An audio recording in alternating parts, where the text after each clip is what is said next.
Now we're gonna, okay, great. We're gonna choose each other. That sounds great. This Hangout on Air is live. Ooh, it's live. All right, so is it actually live or is this just lying to me? No, I actually appear to be live. Wow. This Hangout on Air is live. Ooh, it's live. All right, so is it actually live or is it just live? Nope, okay, well, I have to turn me off. All right, so that was me.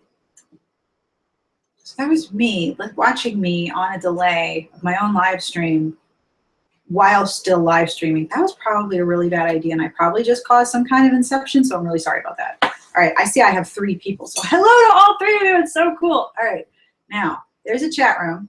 All right, now, I don't know if you can see the chat, but I can see a chat. To list all available what? All right, enter chat messages or link here. Okay. If you're listening, you're watching, is there a chat area for you? That would be weird. All right. If there's a chat area for you, then you should be able to answer questions and talk, right? That would be good, right? Okay. Okay, so am I gonna run over somebody with my chair? It's like an occupational hazard.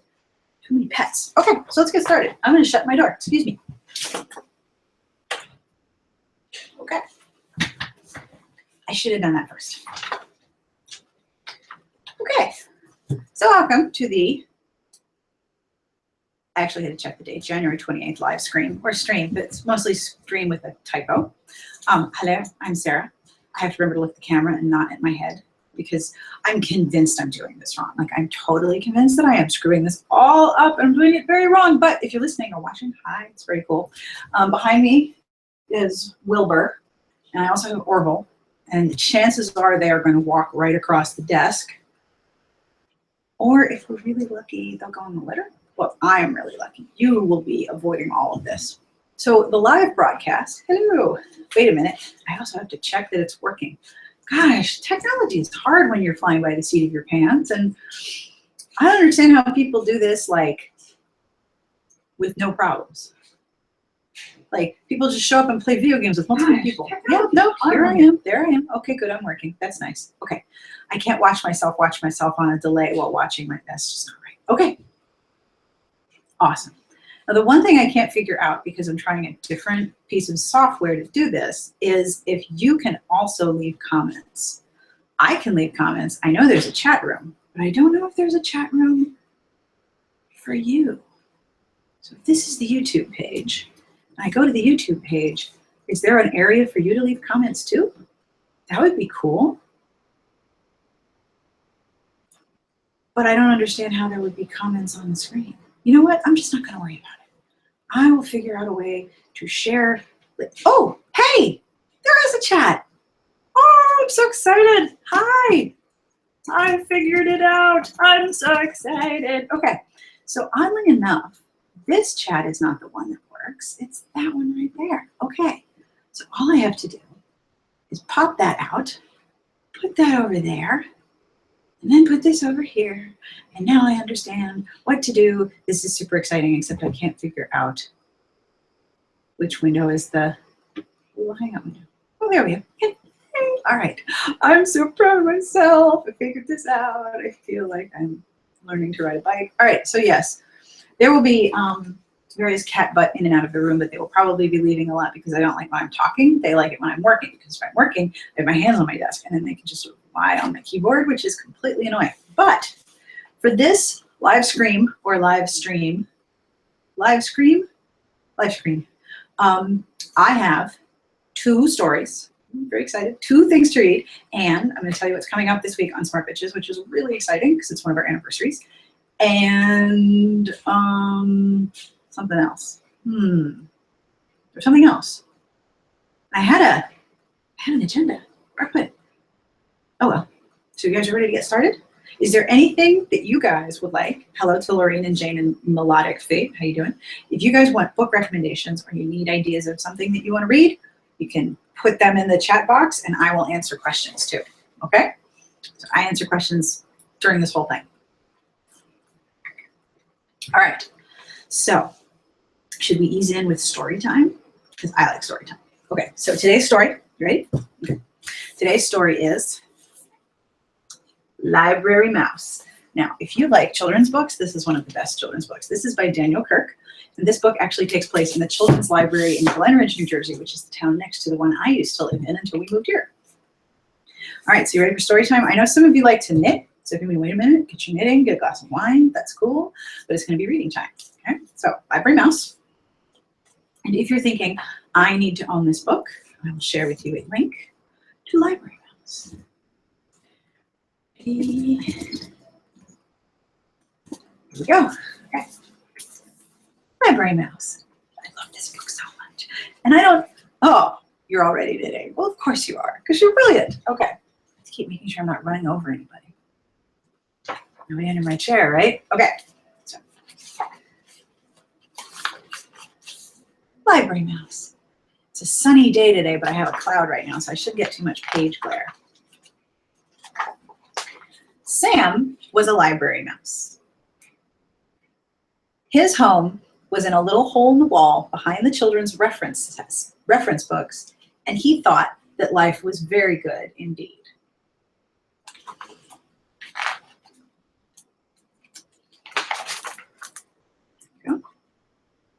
Every day when the library was full of people walking up and down the aisles, studying, checking out books, and working on the computers, Sam was curled up in his little hole, sound asleep. Every night when people went home and the room was dark and quiet, the library belonged to Sam. I love this book. I'm so excited I get to share it.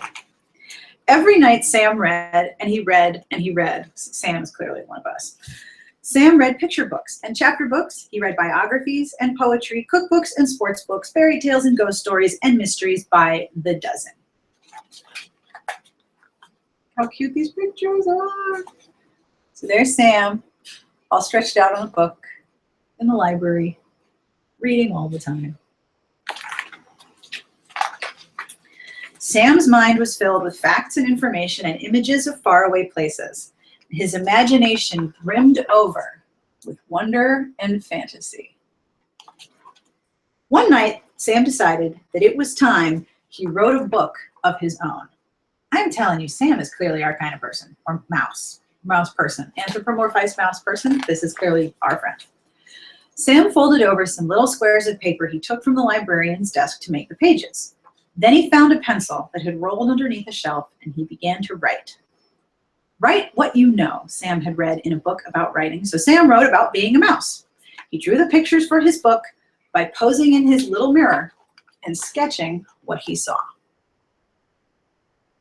There's Sam. This is the cutest book. I love this book so much. Sam worked very, very hard, and finally his first book was done. He called it Squeak, A Mouse's Life, and he wrote on the cover, Words and Pictures by Sam. He went to the autobiography section of the library, and he tucked his first book onto the shelf. Then he went back to his little hole in the wall, and he waited. Are y'all dead of cute yet? Because this is so much cute. The next afternoon, sunlight streamed in through the library windows. What's this? Asked a girl whose teacher had sent her to the library to do a book report. I've never seen anything like this before, said the librarian. And she put Squeak, A Mouse's Life, on her desk. And later, she showed it to the other librarians. So there's Squeak, A Mouse's Life.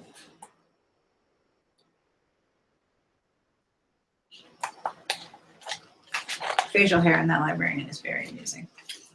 Sam decided to write another book. It was called The Lonely Cheese, and working on the book made him feel very hungry. It was a good thing that he always found so many crumbs to eat by the trash basket in the hallway. When he had finished the illustrations, Sam scurried to the picture book section and proudly placed his latest book on the shelf. Then he went to his little hole and he waited. The Lonely Cheese.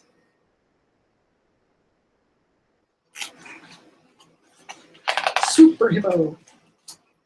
The next morning, sunlight streamed through the library windows. What's this? Asked a little boy who was looking for a big book about trucks.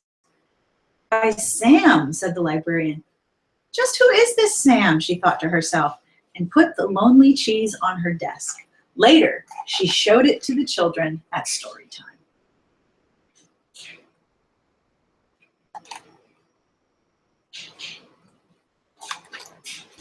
Isn't this book adorable? I love this book. Sam decided to write a chapter book. It was called The Mystery of Mouse Mansion, and it gave Sam goosebumps when he wrote down the scary parts.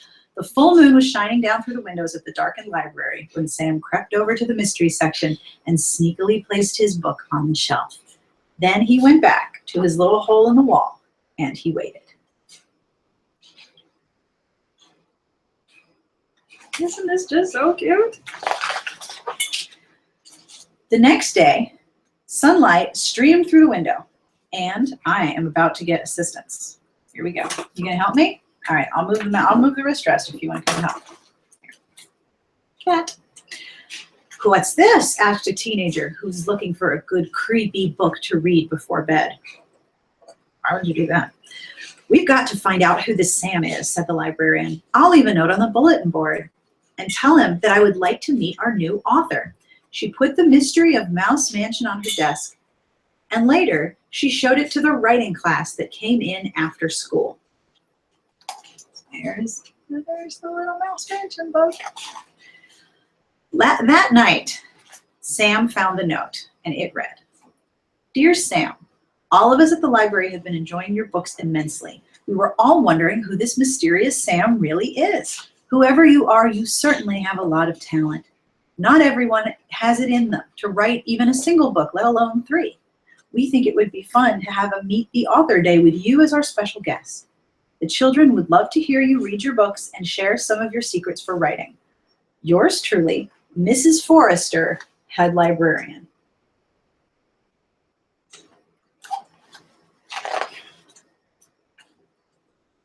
Sam felt very nervous. Either that or he has something in his teeth. He was happy that the children of the library liked his books. He was flattered that they wanted to meet him. But mice, as a rule, are very shy when it comes to meeting people.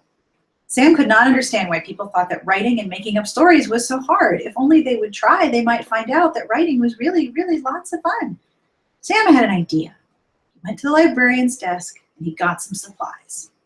All night long, he wrote and drew and snipped and folded and stapled his little rectangles of paper into mouse-sized books.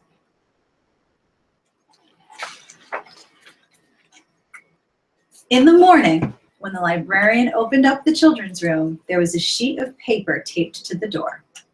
Meet the author today, it read. A little girl was the first to see Sam's display all set up on the front table. What's this? Oops, son, sorry. There we go. There sat a tissue box with a pair of pencils taped to the sides and a banner stretched across the top. On the banner was written, Meet the Author, with an arrow pointing down.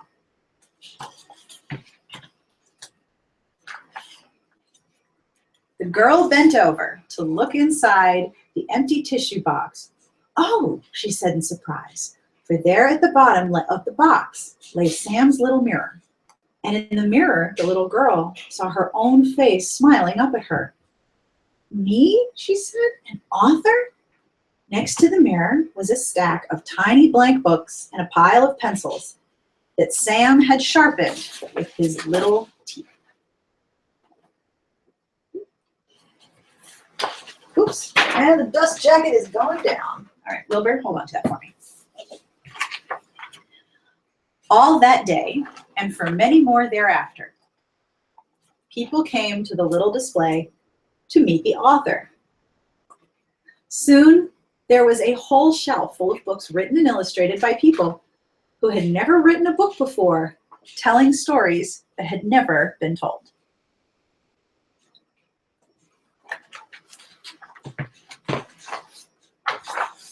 Sam was a library mouse. Over my shoulder, that's Orville, by the way. You're really lucky. He might clean his butt for a while. Okay, so back to the book. Sam was a library mouse. His home was a little hole in the wall behind the children's reference books. All that night, Sam sat in his hole thinking and thinking about the next book he would write. Would it be a mystery, an adventure, a funny book, a true story? There were so many stories to tell. Aha, he thought. I'll just have to write one of each. He picked up his pencil and he got to work. And that is Library Mouse by Daniel Kirk, one of my favorite books that I've ever read to my kids. And my kids are a little too old to be read to at this point, and they're just getting into chapter books. So being able to grab these off the shelves and read them to y'all is so much fun. So thank you. If you like this one, there are 2 sequels. One where Sam makes a friend and then they travel. So it's awesome. Plus, all of the illustrations are accurate representations of what the Glenridge, New Jersey library looks like. So it's super, super cute if you've ever been there, and then you see the pictures inside. So I love this book. Yay! I'm glad you liked it too. Okay, so now I realize that there are a few of you. Hi, everyone. Does anyone need any book recommendations? Because I have more reading. I have a very special reading. I got permission to do something really fun. Also, and a little bit more performance. So before I get started, does anyone need any book recommendations?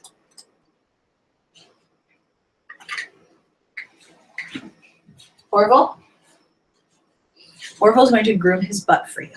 Wow, it's sunny. I look like I'm on fire. I beg your pardon. All right. Okay. So, who needs book recommendations? Anyone need anything to read? Last week I did a whole bunch of historical recommendations. I did some contemporary, I think. I also did some historical with really good comedy. And if you're looking for books to read that are happy or that make you feel good, I could totally recommend some of those too. So let me know if you need a book recommendation. But that's what I do. That's my job. Good gravy. Of course I do this in the afternoon when the sun is coming right at me. Shade my face or something. Whew. I look super pale with the sun. It's like I'm just eyeballs and a pair of lips. Ugh. All right. Anything with music. Fun historical recs. Okay. All right. I can totally help with that. Anything with music. Amy, do you mean music in terms of the books are about music, or there's musicians in the books, or books that also come with music? Because I need to know more about which genre you're looking, because there is so many rock star romances right now. Because, you know, vampires, rock stars, billionaires, they all kind of interrelate. Dukes. Wow, is there like a rock star Duke romance? I bet by saying that out loud, I just totally made it happen. That would be awesome. Okay, so for historical recommendations, I have a couple options. First, I want to make sure to give some attention to Deanne Gist. Now, she is published by Thomas Nelson, which is the Christian imprint of HarperCollins. But whereas there are some books with Thomas Nelson, I know, Rockstar Duke romance, right? Right. I wonder if Deanne Gist is writing a Rockstar Duke. Ooh. So even though there are many Thomas Nelson books where the characters have direct intervention or interaction with God, and there's a very prominent God element in the stories, Deanne Gist's are more laid back a little bit in terms of having faith as a theme, but not a major topic of discussion. And she has a World's Fair trilogy that is so good. So the World's Fair trilogy takes place at the World's Fair. I know that that was a shock. And it happened at the fair is the first one. There are 3 total. So the whole thing takes place at the 1893 Chicago World's Fair. There are inventions, and there's all this technology happening, and there's adorable. Yes, exactly. Danny is entirely right. Gist is less Bible devotional. That is the perfect way to put it. Thank you. So it happened at the fair is the first one, or at the FIAR, since I typed too fast. That one starts off the trilogy, and they're all just adorable. And they're just wonderfully immersive, like you read them, but the thing about historicals that I really like is I really like when there's world building with a real sense of historical place. Like, I'm not just in a random ballroom, I'm in a particular ballroom. I'm not just in a random party, I'm in Chicago in the 1880s. I mean, that's where I want to be. Another newer one of hers that came out in, I don't know when this came out. I have to figure out when this came out. Well, it's more recent. Tiffany Girl was one that Redheaded Girl really, really liked. And the thing about Deanne Gist's books that I particularly love is that the women are always the centerpiece. The female characters are always the centerpiece, but they're doing things that they don't get a lot of credit for. In this particular case, also set against the World's Fair in 1893, Louis Tiffany hires a bunch of women to work in his glass factory because all the glass workers have gone on strike. So let me put up Tiffany Girl as well.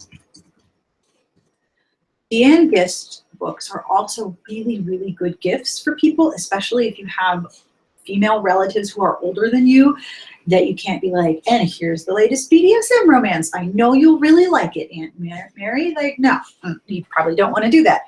But with Deanne Gist, you're getting historical romance with wonderful, wonderful historical details and just wonderful characters. And you can share them with people without being like, yes, I know there's a ball gag, but it's okay.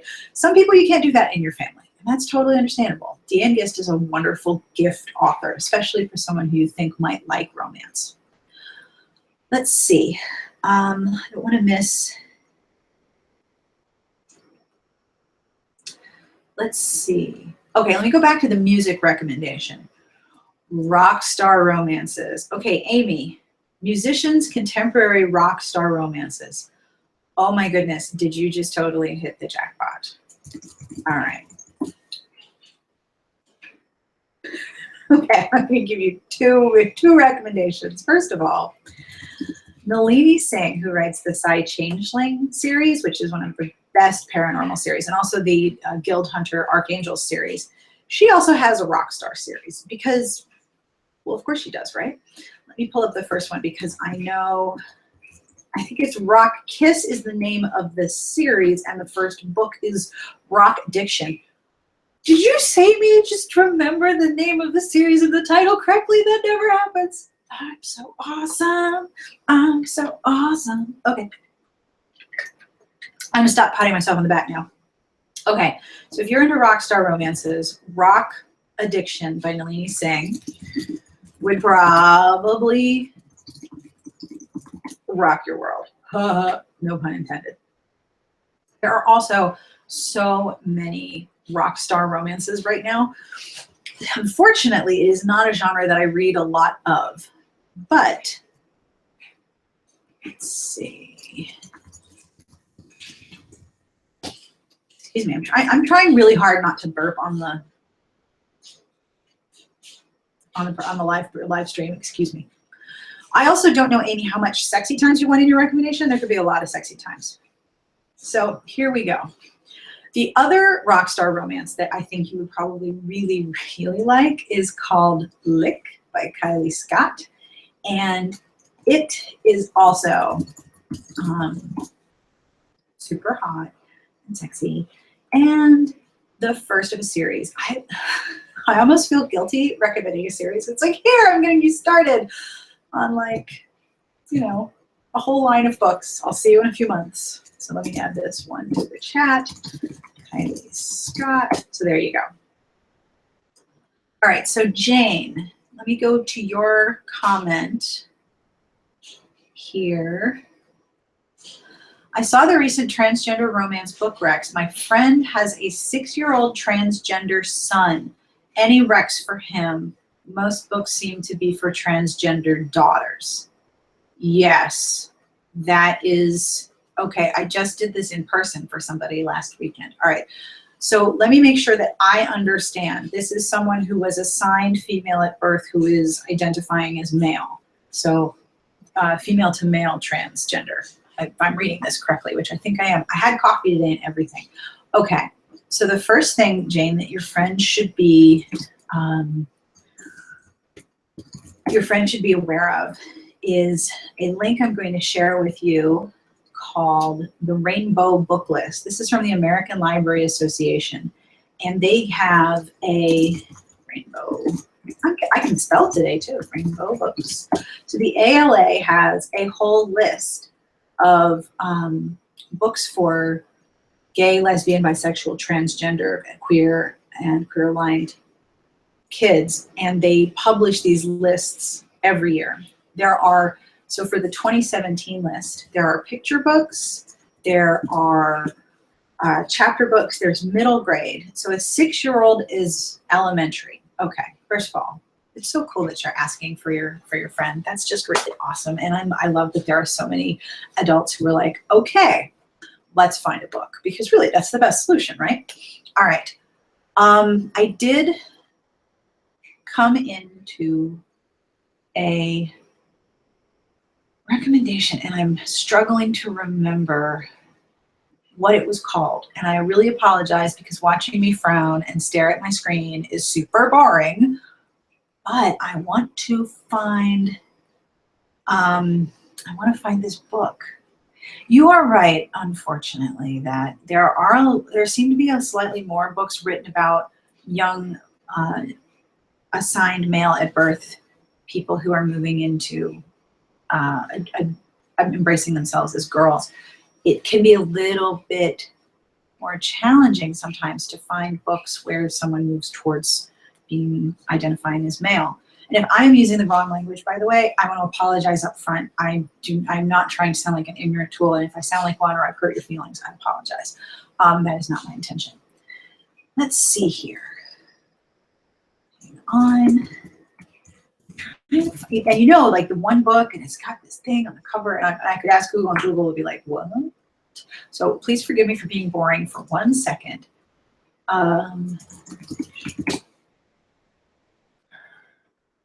Okay. There are a number of young children's books. Okay, I found the list I was looking for. Okay. All right. First, one book that isn't about being transgender, but is about accepting yourself the way that you are. And I really thought about reading this, but this is a really long book, and I would probably take up like the whole hour. But Ferdinand the Bull by Monroe Leaf. Monroe Leaf. I want to say this book was originally published in the late 1930s, and it is about a bull in Spain who doesn't want to fight in the bullfight. And the way in which the other bulls make fun of him, and the way his mother accepts him, and the things that happen to him, he remains who he is the whole time. And it's not an overt statement of gender, but because it's very simple and it's just such a beautiful story about accepting who you are, it is a good place, I think, to start. Let's see.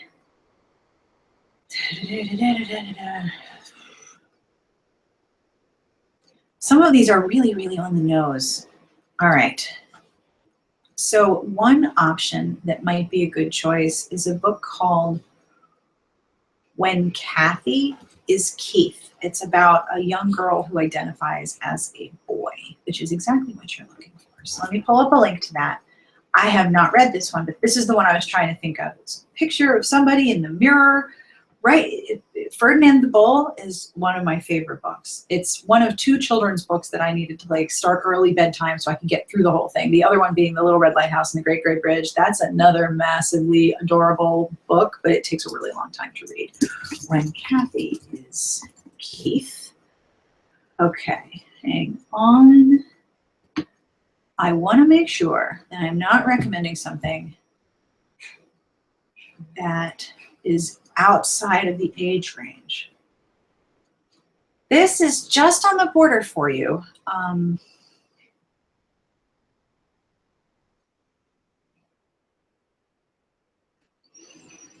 Okay.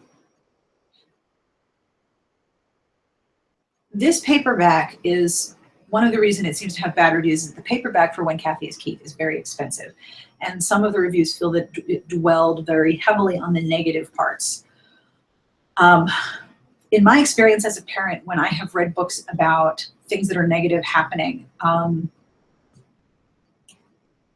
my children, speaking purely for my own kids, my children have found a lot of comfort. There's a book by Jamie Lee Curtis.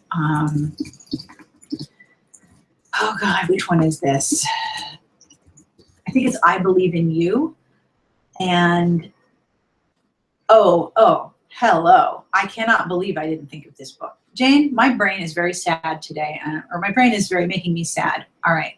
So this does not have specifically to do with gender, but this is also a really wonderful, I'm gonna like me, letting off a little self-esteem. All of Jamie Lee Curtis's books are illustrated poems, and they're super, super cute. And then the one that also was about how, you know, when sometimes friends are not cool and sometimes friends hurt your feelings. That was another one that she wrote that my kids were really comforted by. Like, oh yeah, sometimes people are really shitty, but it's okay. We'll be friends tomorrow maybe. That helped a lot. Let's see here. There was another book I was going to look for and I cannot find it. So I'm going to have to come back to this one because it's going to make me nuts. And if I can remember what it is, I will update the post for this on the website. There are also some links to collections that I can share with you, but like you said, unfortunately, a lot of them don't quite match the situation that you're looking at.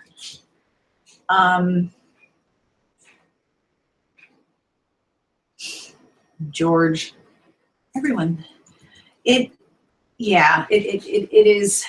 I think that it helps as much to have books that address that person's individual experiences as much. I'm actually looking at the chat when I talk to you and you're up here, sorry.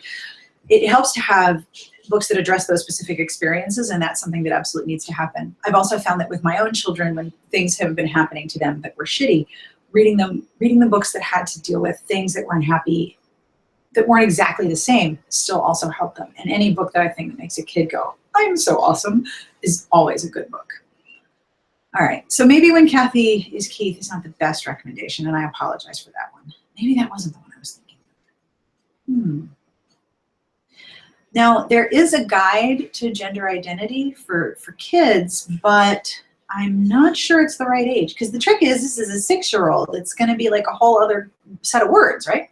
So I hope that that's a good place to start for recommendations, and I think you're really awesome, and so is your friend. And I hope that the 6-year-old in question has a really, really good week this week and good time at school from now on. I'd like to think that kids are more familiar with all of these ideas. Like, I didn't grow up with the idea of transgender or gay and lesbian, but my kids are like, whatevs. You know, I didn't even know what cisgender was until like last year on Twitter. So I hope that he has a much better experience, and he's really lucky to have very cool grown-ups on his side like you. So you're awesome. Okay, are there any other recommendation requests? Because I have something special for everybody. So excited, so excited. Okay. I do kind of want a Rockstar Duke romance. Is that wrong? That's wrong. I don't particularly want to be right. Okay. Here we go. Okay. So here's the other treat I have. I'm making sure I'm not missing any recommendations because I would feel really bad if somebody asked me for help and then I didn't respond. So I'm going to just move that over there. Okay. Okay, so I'm currently reading a book and I like it so much that I got permission from the author to read the first chapter to you because it is making me so happy. Now, the bad thing about me reading a chapter aloud is that it's on my phone. That's not as much fun as a picture book with cute mice in the library, but I'm going to try to do this with the correct accent for all of the characters. So, you ready? Chapter 1. You're going to hang out for a whole chapter. If we're lucky, we'll have Cat. Hang on. Oh, wait. Hold on. Break for Cat. You ready? Cat. You good? Orville has to sleep reaching out for or leaning on the lady's pillow. It's very weird. All right. So, break for Cat. Now, I have permission from Lauren Dane to read the first chapter of Diablo Lake Protected. This is book 2 of her series, Diablo Lake. The first one was Diablo Lake Moonstruck. Now, I think that you can enter into book 2 without having read book 1, but it's a very fun series. The whole setup is that there is a small town in Tennessee called Diablo Lake, I bet you guessed that, where witches and werewolves and cat shifters all live, and they live protected by magic. Town itself is centered on magic. There's the whole real outside world is there, but the town itself is protected and is a safe place for them to all live together. So in book one, the prime, which is sort of the heir to a werewolf pack, meets his mate, a young woman named Katie Faith. And then in this one, Katie Faith's best friend, Amy, who has lived in the town her whole life, she's the heroine of this book. So here are the things that are happening in this book that make me so happy, and this is why I'm going to read chapter one. So first of all, one, we have small town romance in the South with people who I think sound like a Southern small community. There's the same amount of tension and acceptance at the same time. I went to school in South Carolina. I'll say more about that in a second. Number two, Amy and Katie Faith and the other women, especially the witches, they're both witches, their friendship and their community of family is so lovely to read about. So it's not just the romance part. There's all these other characters to read about, and they're so great. I love that part.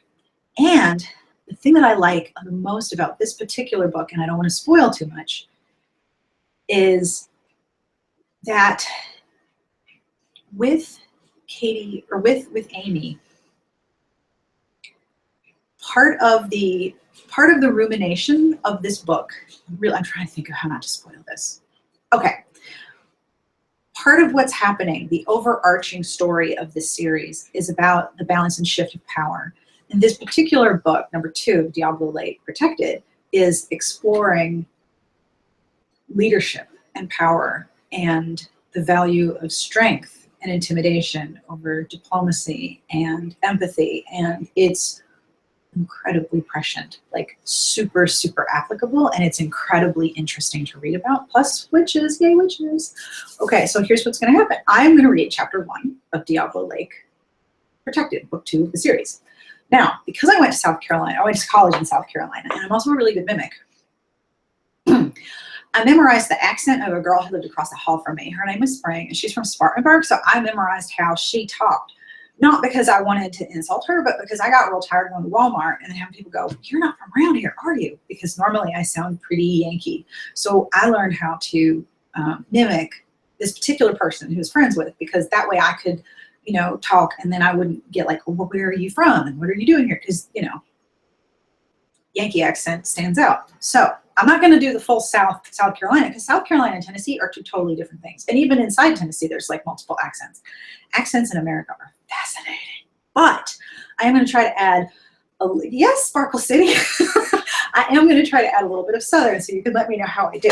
And I'm going to try to do voices, but not like full-on dialect or anything like that. So y'all ready? You have knitting and drinks and cats, and knitting, cats, and drinks. Alexandra, I see your question. I will totally come back to you, absolutely. All right, so it's reading time. Now, it's going to get kind of boring, because I'm just going to sit here and look at my phone, but I'll do my best to make this interesting, and you let me know how it goes, okay? So here we go. Chapter one, Diablo Lake Protected by Lauren Dane, and special thanks to Lauren Dane for giving me permission to read this chapter. Dedication. To everyone who loves paranormal romance enough to bring it back. Thank you. Okay. Chapter one. Amy pulled her car into a spot at the rear of the Mercantile. She'd walk over to Katie Faith's house from there because her driveway was currently housing construction stuff they were using on some remodeling going on. The breeze on the back of her neck was unfamiliar, but she sort of liked it. She loved the soft buzz at the base of her skull. She headed across the lawn, pausing to breathe in the life her best friend had brought with her when she moved in. Roses burst forth over every planter box. They climbed up trellises and spilled across the edges of all the walks. In December, this site would be totally unreal in any other place but Diablo Lake. In Diablo Lake, roses in December meant a witch lived there and gave the earth her power. A bunch of gorgeous men stood outside her best friend's place, all sweaty from building things. She paused to take it in because life presented you blessings and it was disrespectful not to enjoy and appreciate them. Hot werewolves with tools. It should be a calendar. Amy made a mental note because, come to think of it, what a fantastic fundraiser idea for the organization she worked with. Hot werewolves with tools. She hummed her delight at the thought. Being werewolves with super hearing, the group of them all looked in her direction. They hadn't been alarmed, which meant that they recognized her scent and most likely her magic. "Hey, y'all," she called out, pretending she'd been thinking about cobbler instead of pecs and abs glistening in the sun. Jace, Katie Faith's husband, and most assuredly a gorgeous werewolf, paused, his eyes widening, and his smile of welcome dropping into surprise. "You cut your hair." Suddenly she went very shy and sort of embarrassed before reminding herself that hair grew back. "I like it." Damon, one of Jace's brothers, stepped in a little closer. "It's got blue in it. I didn't see it at first because your hair is already dark." "Saucy. Diablo Lake definitely needs more saucy." Saucy she could do. Moment of panic passed. She said, "Thanks. I just thought a change would be nice, and since the wedding is over and I don't have to worry about pictures, I figured why not do something big." Katie Faith came out onto the porch. "Did I hear Amy out here?" Then she gasped, rushing over to get up in Amy's face to get a look at her new haircut. "It's fantastic, flirty, so sexy, mysterious even. Oh my God, why do you have such perfect features for short hair?" Amy, used to the way her best friend talked, understood it was all compliments and let herself be drawn into the house as she said her goodbyes to the others over her shoulder. Once they were out of immediate earshot, though, if they wanted to, the werewolves could totally overhear, though it was considered good manners to attempt not to eavesdrop. Amy grabbed Katie Faith's hand. "Spill this story." Katie Faith pointed at Amy's head with her free hand. "This is a reaction haircut with some get-me-over-something colored tips." "This calls for liquor." Katie Faith nodded and led the way. In the large and old-school kitchen, her friend poured them each a shot of tequila, and then she clinked her glasses to Amy's. "All right, let's hear it." "So, Bob called me yesterday, totally out of the blue. 3 years before, she'd met Bob through her job as a rural social worker. He worked for one of the agencies the grant that funded her job came from. They'd been off and on over those years, meaning when she went to Knoxville to check in with some of her clients and at the main office of the social service agency she worked for." Katie Faith's bullshit eyebrow rose. "Did he now? In a booty call way?" Amy got up to paw around through the cabinets till she found some chips and came back over. "Well, it was weird. You know, he and I finally and truly broke things off more than 6 months back now. I haven't seen him or spoken to him since. And, well, I know this sounds mean, but I really don't miss him. It was fun while it lasted, but it was never going anywhere permanent. Even if they had both wanted to get more serious, there was still the problem of him not being from Diablo Lake. Bringing a human into town was a big deal. Marrying them into the community took dedication and a real match." "Hi, Will. I know you have not missed Wilbur and Orville. Orville is right there taking his nap." All right, back to the book. Marrying humans into the community took dedication and a real match, and that was never what it had been with Bob.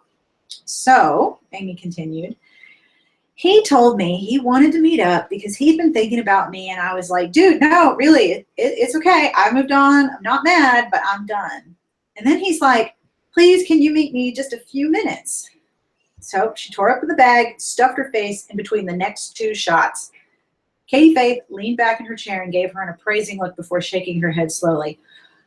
"Oh, Amy, girl, you're going to kill me with this story, aren't you? Last time you took this many shots of liquor in a short period of time, it was the night I got left at the altar."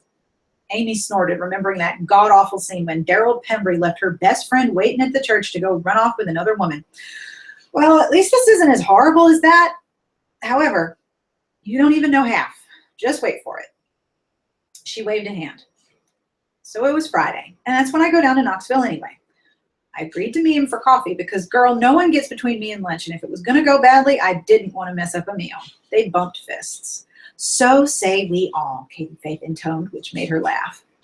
I get there. He's sitting at a table already. I go over. He gives me the gracious ex-cheek kiss and hug, and I'm like, all right, he was a pretty good guy. I hope this can be cordial, but I'm not feeling any tinglies at all, not a one. And at the time, they really had them.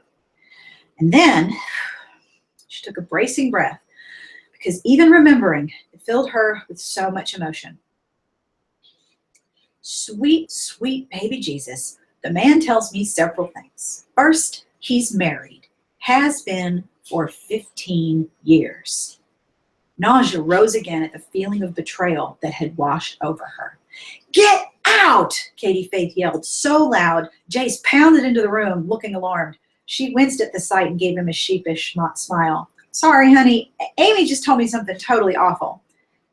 Jace turned his gaze Amy's way, staring carefully. Do you need us to teach someone a lesson for you? Aw, he just offered to beat a boy up for getting fresh like a real big brother would. As much pleasure as that would give me, I'm good. Thanks, though. He nodded once before walking from the room, telling everyone to get back to work. But wait, there's more. Amy thanked Katie Faith for the shot she poured. Whew, I'm going to be so drunk. I'm going to say something unwise and probably be hungover tomorrow. I'm making bad choices. Ugh, okay. Bob also told me he has 5 children. 5.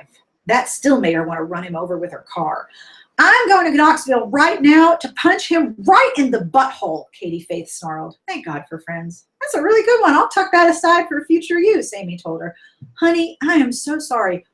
What a maggot-eating shitlord. What did you say when he told you this? You're on fire tonight. I need to write that one down. And you know how much I love shitlord as an insult. Bob is a total maggot-eating shitlord. So when he busted out that he had kids and a wife, I said, what the fuck did you just say? And I may have said it loud enough to get a look from a woman nearby. So then I said to her, he just told me he's married and has 5 kids after dating me for nearly 3 years. Katie Faith hooted with laughter. Did you really? I'm so bummed I missed that part. She said, you go head on, honey. That deserves all the bad words. Then she told him she hoped his pecker fell right off. It was a pretty righteous moment. Anyway, I was like, why did you tell me this now? We broke up 6 months ago. I haven't thought of you in about 5.5 months. How could you involve me in something so shady? And then he says he's got a porn addiction problem, so he has to come to me as one of his steps to make amends. I tossed my still very warm drink at him and stormed out. And then I spent too much money on some boots and cut all my hair off and got blue tips because I am a cliche. Katie Faith shook her head. You're not a cliche at all. That blue looks so cute. I'm surprised you didn't call me for bail money. I might need it after that. What are you going to do? We can borrow Jace's truck, load it up with our friends, and hunt him down. I have extra baseball bats. This was why she'd come to see her friend. Amy laughed, wiping away an embarrassed tear. I was already done with him, you know, and I would never have been with him if I'd known he was married. So I don't feel guilty. Not that way. But he used me, made me into the other woman. I really hate that. And I hate that he told me all that to make himself feel better. It only made me feel worse. I'm probably going to go take a 5-hour shower now. I feel so bad for his wife and kids. How could I not have seen?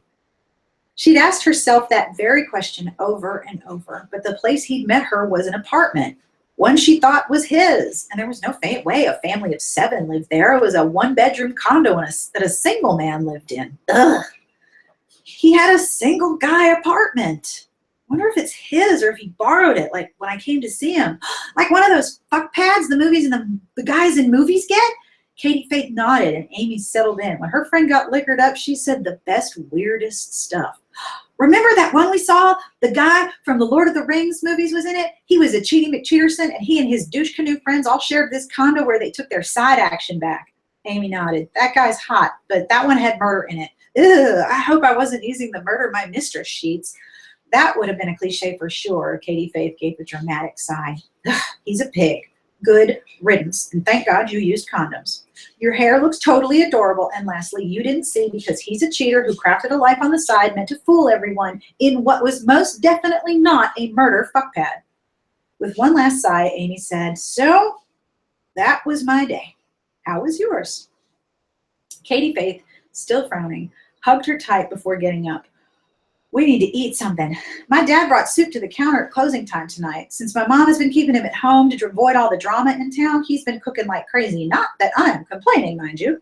She puttered around the kitchen, one of the rooms they'd remodel come spring, getting the soup heated as Amy let out some more of her guilt and anxiety. But now the situation in town, heightened tensions between the shifters, came into focus once more. A different sort of anxiety. Katie Faith's father had suffered a heart attack that had nearly taken his life just 4 months before. Her family had needed her for support and to run the soda fountain, and it had brought Amy's best friend home, given Katie Faith a real true love, and had come at a time to be a match to dry grass. The wolves' constant back and forth had dragged the witches into the fray, which had involved Katie Faith and in turn made her father's health more precarious. And her normally easygoing mother actually got into a public brawl just the month before. The town was a magical place, literally. But the more drama and anger that was dredged up, the harder the land had to work to connect with the magic of all the witches. Everyone was at odds, and it was exhausting. Dude, this is bananas. Like every last bit of today has been absolutely ridiculous, and all of this town stuff is bonkers. I stopped by to see your dad yesterday on my way home. He's looking better, but his energy is a little frantic. All her life, Amy's magic had been the nurturing type. She wanted to make things better for people and animals and plants too. She was a green witch, happy to bring life wherever she went.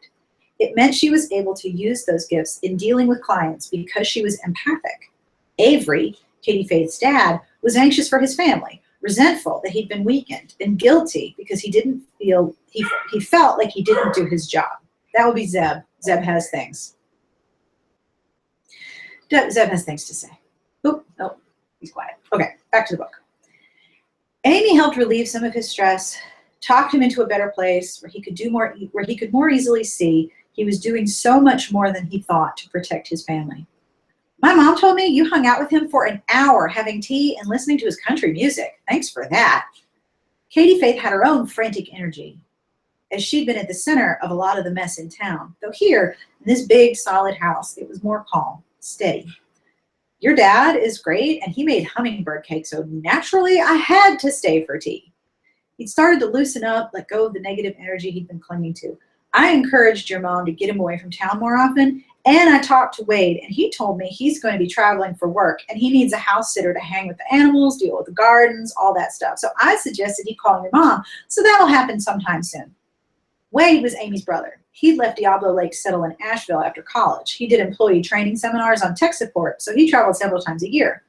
His place was near enough, but far enough away that Katie Faith's parents could go and not feel guilty, but be outside of the drama. What a big old softy softerson you are. Katie Faith put a bowl of mushroom soup in front of her. Am not. I'm heartless and cruel. Oh, and I'm a strumpet. Katie Faith snickered. A strumpet? I was thinking more a floozy with loose morals. Amy nodded as she thought that over while she ate her soup. I have to consider that. I couldn't talk them out of the consort meeting, though, Katie said of the group of witches in Diablo Lake and their regular meeting. I tried, but my mom said she wasn't going anywhere until she got her say. So, Jace wandered in, grabbed beers, and left, pretending he hadn't been checking on them. He's so cute to pretend we don't know he's listening to all this, Katie Faith told her with an eye roll. A while back, her friend had told her of how nosy and bossy and in-your-business wolves were, and the more Amy hung around them, the better she understood what she meant. But at the heart of it with Jace was his wanting to protect Katie Faith's well-being. And as Amy cared about that too, she gave him some leeway. Only the same could be said of all the wolves in town. The constant tussling over power had always been part of life, but lately it had been much more personal and hateful as some old grievances had resurfaced. The witches had been pulled into the whole mess, and they'd all had it. All that negative energy would degrade the heart of power all those who lived in Diablo Lake were protected by. That heart of power the witches had taken an oath to protect back in the very beginning of their peculiar little town in the middle of nowhere, Tennessee, also happened to feed their magical power. The earth fed their magic, so they were being impacted on multiple levels. The consort, run by the elder witches in town, had called a meeting to discuss the situation the following week. At least it's not before 8 in the morning. Amy didn't mind much getting up early, but on a Saturday, with the week she'd had, Katie Faith curled her lip at the very idea of getting up that early, though she'd do it if she had to. As her friend was a nightmare of a human being before she had coffee, Amy was well relieved on that front as well. Why don't you stay over? You can sleep in the spare room. We can watch something scary even. Katie Faith's hopeful expression made her feel so much better. Thank you, but I'm feeling better now. I mean, I wasn't bummed we weren't together, and now it makes me even more glad. I just feel dirty, and not in the good way. I'll walk home. No, you won't. There are a jillion wolves here, and one of them hasn't been doing tequila shots, so they can drive you home. But you don't have to go just yet, right? I feel like I haven't seen you in forever. You got married a week ago. I've seen you 3 days this week so far. I think we're okay. Amy Faith rolled her eyes. Glad to have a friend like Katie Faith. Excuse me, Amy rolled her eyes. That's what I said, right? That's what I said. Glad to have a friend like Katie Faith. Being married has been pretty cool. So you two still bang and stuff. Now that the thrill is gone, Amy teased her. Well, it's a chore, but we make it work. I mean, somebody has to do Jace. It might as well be me. I'm so glad you make that sacrifice. And that's the end of chapter 1.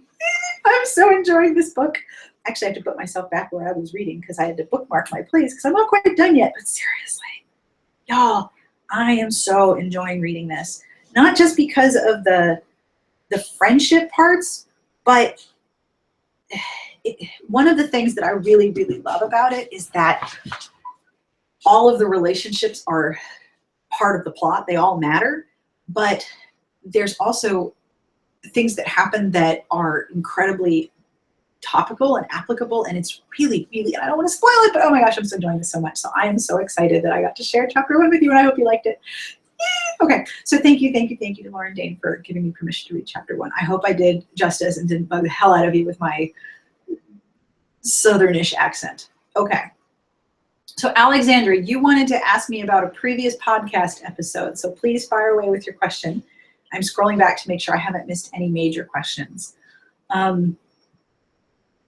Danny, you're right. Isn't it weird that the description doesn't quite match the tone of the book? And it would be really hard to write the description in a way that matches what's inside. Like, I wasn't sure I was going to like it when I read book 1, and it's I don't want to say it's a unique narration, so that the narrator, it's almost like someone from the town is telling you the story. It's not like there's a narrator who's very distant from all of the things going on. It's like the narrator is a person in town who's telling you the story, and then you get to hear the dialogue too. And it took me a little bit to get used to it, but oh my gosh, I'm enjoying it so much. And I stayed up way too late. Let's see, I want to make sure. Zeb is not a Chihuahua. Did I ever tell you about my dog breed? Okay, so I have 2 dogs, Zeb and Buzz. Buzz is half Cavalier, King Charles Cavalier, and half Cocker Spaniel. So he is half King Charles Cavalier, half Cocker Spaniel. He's King Cock. That's his breed. And then Buzz, who's larger, is half Pointer, half Cocker Spaniel. So he's Pointing Cock. So I have Pointing Cock and King Cock. Those are my dogs. Zeb is about, yay big. He'll probably come up here later because he'll be mad that he's not hanging out with the lady. Okay, I'm so glad you guys enjoyed the question, enjoyed the chapter. Yay! Okay, very important question. If you've read it, is book 1 this good? I like to read in order when I can and have both of these, but this one is awesome. Book 1 is good. It has to do a lot of work to set up the overarching conflict that's driving the series, because there's a larger story that's happening. And so book 1 has the work of both setting up Katie Faith and Jace and their romance, and then setting up the larger community and the tensions therein. So you're going to have all of these build, and Dane is really good at building tension. So you have all of these slowly building pieces of tension with a romance that's going through them. And there are times when it can feel like the book is more about the world than about the characters. However, it is really good, and this one is even better. So I would say start with book 1 because you'll enjoy it. And if you hang on a second, I will get you a link, although you just said you had them both. But in case anyone wants, Diablo Lake Moonstruck. Oh, hey, I bet it's the elementary school. No, it's Saturday. Today's Saturday, right? Yeah, it's Saturday. Okay. Could you answer the phone even if it's someone we don't want to talk to? Thank you. My husband's the best. Okay. Sorry about that, y'all. Okay, so the first one is Diablo Lake Moonstruck. And you can get it in paperback, in Audible, and on Kindle. But I will give you a little tiny sneak piece of advice. Don't tell anybody I told you this. This book might go on. Maybe there's a chance. Might. Maybe. Maybe. But I'm not sure. So if it does, I don't want you to miss out on getting it on sale. Where the hell did my chat window go? Did I put it down here? No, that's not. Where's my chat window go? Sarah, how do you lose a window? Your screen is like this big. Oh, there it is. Live screen. All right, so we'll restore it and we'll pop it back out again. Pop out the chat. There it goes. Okay. So here is a link to Diablo Lake Moonstruck, which is book 1. But if you're thinking, oh my God, I want to buy these right now, I'm not sure. But it's worth $4.99, easily worth $4.99. It's worth like all the 99s. I like paranormal romance and I like shifter stories, but I really like worlds that are about just, here's two hot people. Oh, and there's another thing about book 2, the one that I'm reading now. There is a fair amount of insta-love in it, which is something I normally hate. I think it's really boring. Like, my inner wolf and also my private parts have both saluted, so you're it. There is a little bit of that sort of instant recognition between the characters, but it totally works, and I'm so on board with it. So it's not like ridiculous insta-love, like, oh, okay, fine, you guys have to bang now. Like, it's awesome. It's super good. And there's inter-family tensions, and it's just like all hot mess. So yes, you will like that. Okay, Alexandra, let me get to your question. In episode 228, the quiz, the first description of a book you read was real. Both of the descriptions were pirate-based. Okay, give me 4 seconds. I can pull up the quiz because I write it all down. All right. Let's see what I can find. I'm assuming you mean wholesome earls and sweet clean bears. All right. Okay, here we go. Alexandra, I'm assuming it is this one. Let's see. When a lonely museum worker finds a mysterious ring hidden within the ruins of an ancient pirate ship, the last thing she expects is to be sent back to the golden age of piracy, and men were men and they liked their curves in all the right places. And the first one was real. Yes, that is correct. The first one is real.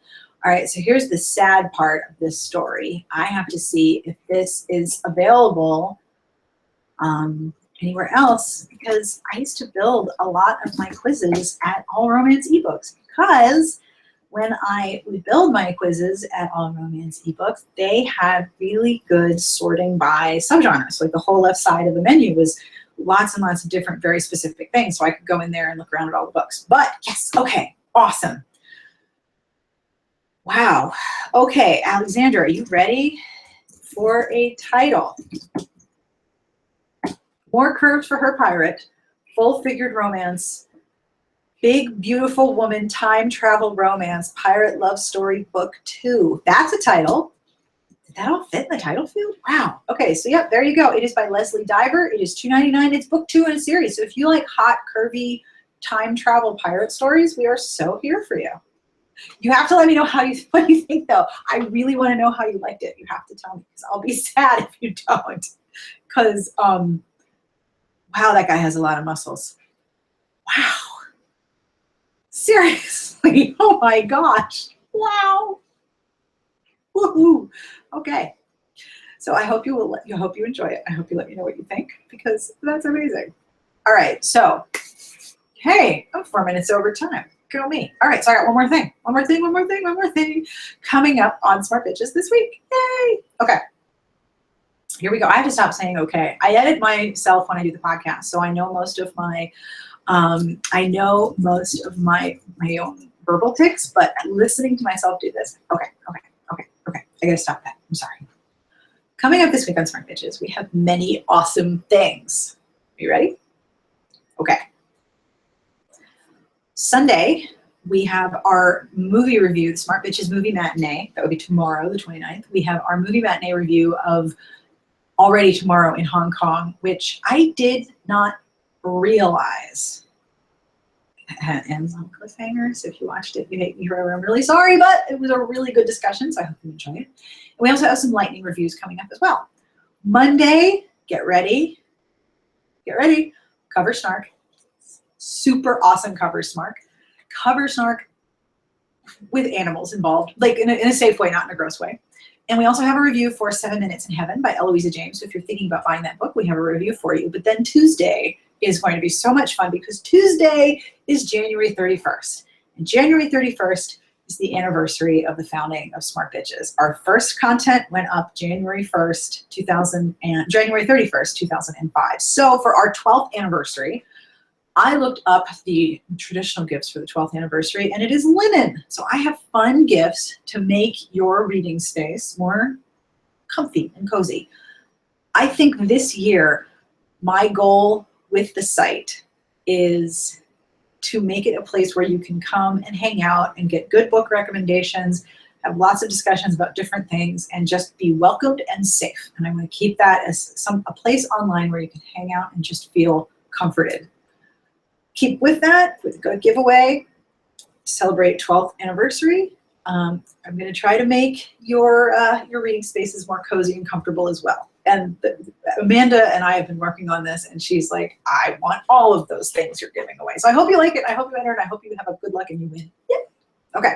And thank you for the happy congratulations. I can't believe the website's 12 years old. That's like, it's like the Paleolithic era of the internet. Also coming up on Tuesday, I know you love them, Elise will have a recap of The Bachelor because it's the greatest thing. Let's see, Wednesday is the first of the month, so we have Hide Your Wallet, which is all the books that are coming out that we're all spending money on. And then Thursday, we are announcing our selection for the book club. We have decided to alternate, so on one month we'll do a movie, and then the next month we're going to do a book club selection. So I will be announcing the book club selection on Thursday, the 2nd. And then on Friday, the 3rd of February, we have a new podcast episode. And I interviewed the ladies of the Ripped Bodice Bookstore in Culver City, California. And so we talked about their dog books, the bookstore, their dog, my dogs, more dog books, book recommendations, and what they've been doing, creating a female-first, feminist, sex-positive bookstore. And they're coming up on their 1st anniversary. So I hope you enjoyed that episode. And then on Saturday, a week from today, we have Redheaded Girls Historical Kitchen, which is really fun. So thank you so much for all the congratulations. I'm really, really amazed that the site is 12, and I'm super happy.